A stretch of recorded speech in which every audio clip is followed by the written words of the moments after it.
Girl, I'm in my soft guy era, drizzle, drizzle. Girl, I'm in my soft guy era, drizzle, drizzle. I did a video for guys that was talking about how women actually want you or want their guys to be more aggressive in the bedroom, to be more dominant, and that women, more often than not, actually want to submit to guys in the bedroom. So I made that video for guys. And funny enough, there was a woman that commented under that video. And so since she left a comment, I will answer her question. And her comment in relationship to that video said, I am also experiencing this in terms of like being frustrated with her guy not being dominant in the bedroom. She says, my partner just says, that's not who I am. This makes me want to avoid being sexually intimate with him, even though I am a sexual person. When I express my concerns to my older friends, I'm assuming these are women friends, I get told that there is more to life than sex. How unfair is it that my partner gets to have an amazing sex life and I see it as a chore? Should I feel guilty for wanting to leave if my needs aren't being met, or should I ask if I can sleep with someone else? Well, I will say you are welcome to feel however you feel about a thing, like whether you feel guilty about it or whether you feel like, you know, you have the right to want to have a certain kind of sex life. You can ultimately feel whatever you want to feel about the situation. This isn't a case where what you're feeling is bad and what he's feeling is good. It's a case of misalignment. You're feeling as though you want a freakier sex life and one where he's more dominant and taking control, and he currently doesn't want that. Now, with that said, as a guy, I do understand on some level where he's coming from. I mean, I've always been willing to go the extra mile in terms of if a woman is saying she wants X, Y, Z in the bedroom, I will try it out. And then if I like it, I'll keep doing it, or I'll find a version of it that I do like. But I'm not one to try to turn down the things that my partner wants to do, unless it's like in some weird realm, like she wants me to crap on her stomach or something like that. In this case, we're not even going to like get into that realm. That's not happening. But hey, some dudes will be into that, be willing to do it. Go find that guy. But I want to go through for the woman here, his thought process about why it is he's not so eager to do this, and then potentially how you could get him to actually be a more dominating partner. So here's the deal, right? He said, you came to him and said you wanted to be more dominant in the bedroom, and his response was, that's not who I am. He is not lying to you.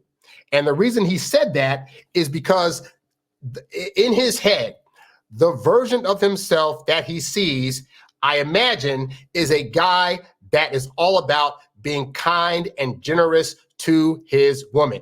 And as much of a bad rep as guys get, the majority of guys out there actually want to do good by their partner. And a guy that considers himself a nice guy or a gentleman, he wants to do things that are going to uplift you and add towards positivity to the relationship and to your life in general.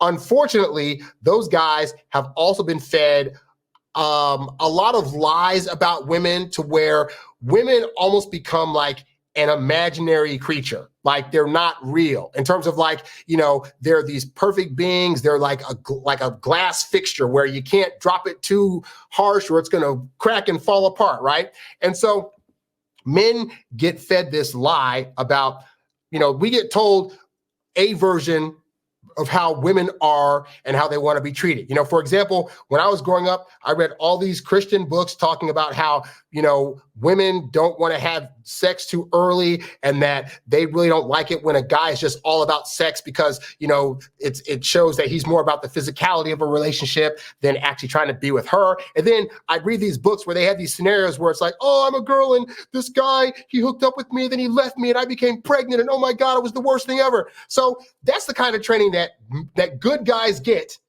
And then we feel as though, okay, I got to be the opposite of that. Like my identity cannot be of one that is a jerk or a bad boy, which means I cannot now do things that I would consider to be in the jerk or bad boy lane in order to, in my ego, keep my reputation as a nice gentleman guy who treats all women very well.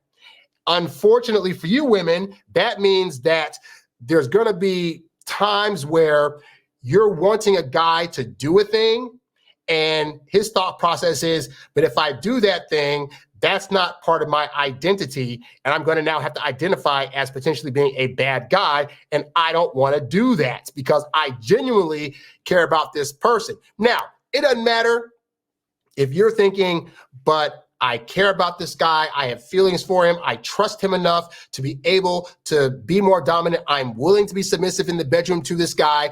The reality is that as long as that guy's ego is attached to being a gentleman, nice guy that only does nice things, he's not going to be able to break out of that thing. Now, here's the other thing to know about guys, right? Is that when you give blanket statements to men with no kind of direction, that freaks us out even more because we don't now know at what level is we can go that's going to be pleasing to you. So if you're just telling your guy, hey guy, I want you to be more dominant in the bedroom, that is like throwing a guy a map and saying, I'm going to go on vacation, take me somewhere.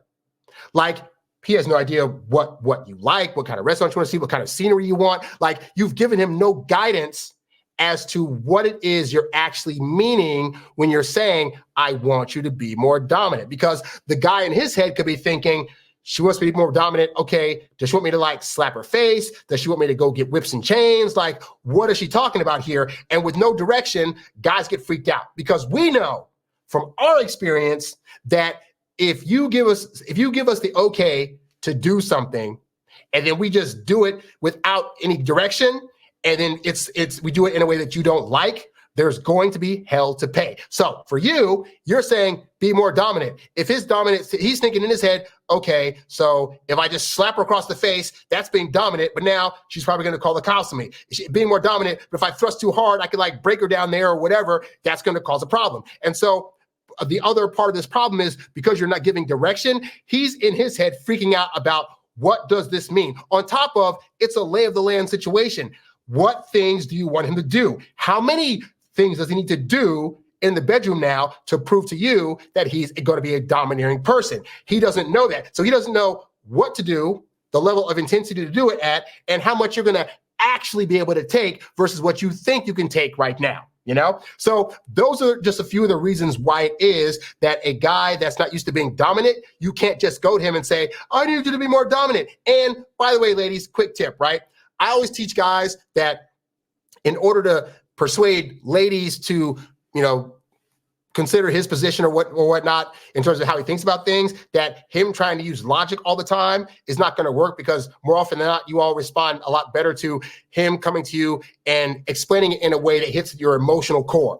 So the opposite is true for you ladies. You cannot go to a guy and try to explain, but I love you and care about you and this is for me and how could you? You could try to explain all the emotions in the world to him about why it is that you feel as though he's actually hurting your feelings by not doing this thing. But the emotional aspect, we're not going to read off that. Like, we're not really reading deeply into whatever whatever emotions you're trying to throw at us. I can assure you, we're sitting there like, it's not an emotional thing. I just don't feel like doing it. Like, even though it is an emotional thing, but we are so steeped in, we think logically and logistically and analytically about things that we're not going to notice the emotional component that's causing us to make our decision.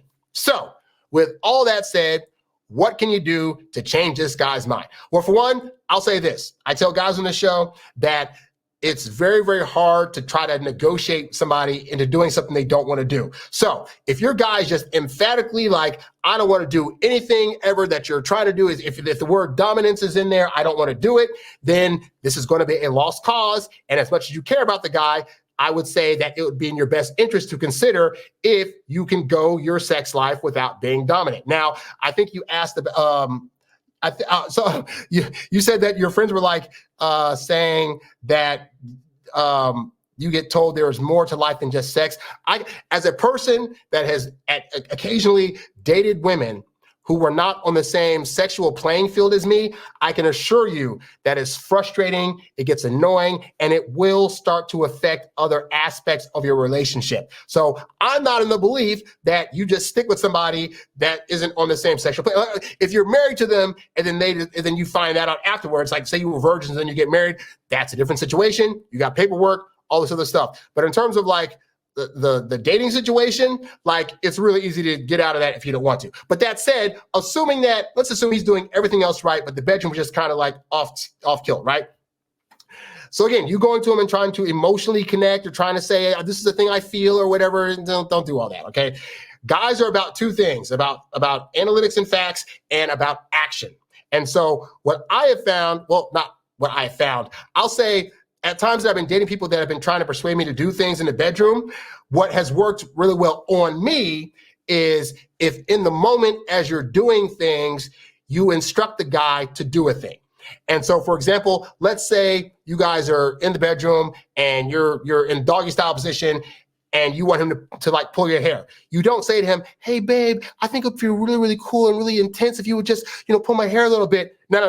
Because now you're talking, you're verbalizing. Don't do that. You do actions. You say, hey, grab my hair. Or you take his hand and you pull it where you want to go. I've had women be able to just say, let's say I'm rubbing one place of their body, whatever. They'll take my hand and put it where it wants to be touched. And one could argue, but a guy should be able to know a guy's not going to know where you want him to move. All right. But in the sexual realm, if you want things done, you can take his hand and move it where you want it to go. Or you can say, let's say you're in the throes of passion and he's thrusting. You could say harder, harder. That in the moment when it's actually happening, now he has direct instructions on what you want in that moment for him to do that's going to be pleasing to you versus trying to sit down and have a rational conversation about feelings and about how I think you should do this thing because I feel this and blah, blah. Like, no. You do this stuff in the moment. Now, here's the other thing too. With guys, you don't want to pile on. Like, you don't want to say, hey, in this session, I want you to be dominant and then try to list like 10 things for him to do. No. Don't do that. Don't do that. You do one thing. The next time you're in bed with him, try to get him to do just one thing. So we go back to you're in doggy style and you say, oh, grab my hair. Or you move his hand to grab your hair. That's it. That's the only dominant thing you have him do in that session. And then afterwards, you praise him. Oh, that was when you grabbed my hair and pulled it. That was really, really hot. How did you feel about that? Now he can say, well, when you told me to pull, I didn't know how much to pull, but I just pulled a little bit and it felt kind of good. Was that okay for you? You can say, oh, that was great. Like, I like how you pulled it. Like, it was kind of tough at first, but then it got to a really good, like tight grip. But the point is this, every time you do a new session with him, again, don't try to go to him beforehand and say, hey, let's try this, blah, blah, blah.